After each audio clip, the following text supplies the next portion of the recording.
ഈശോ മിശിഹായ്ക്കും സ്തുതിയായിരിക്കട്ടെ. നോമ്പ് വിചാരങ്ങളിലേക്ക് സ്വാഗതം. യേശു തന്നെ അനുഗമിച്ചവരോട് പറഞ്ഞു, എന്നെ അനുഗമിക്കുവാൻ ആഗ്രഹിക്കുന്നവർ സ്വയം പരിത്യജിച്ച് തൻ്റെ കുരിശുമായി എൻ്റെ പിന്നാലെ വരട്ടെ. ഒരു ക്രൈസ്തവൻ്റെ ജീവിതം എന്ന് പറയുന്നത് യാത്രയാണ്, വിശ്വാസത്തിൻ്റെ യാത്ര. പഴയ നിയമത്തിൽ ഉടനീളം നമുക്ക് കാണുവാൻ സാധിക്കുന്നത് ഈ വിശ്വാസത്തിൻ്റെ യാത്രയാണ്.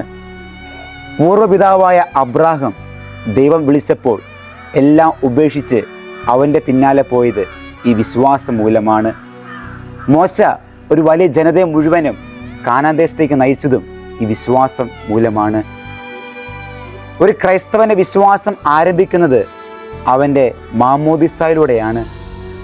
എന്നാൽ മരണത്തിലൂടെ ഇതൊരിക്കലും അവസാനിക്കുകയല്ല, ഇത് വീണ്ടും തുടരുകയാണ്.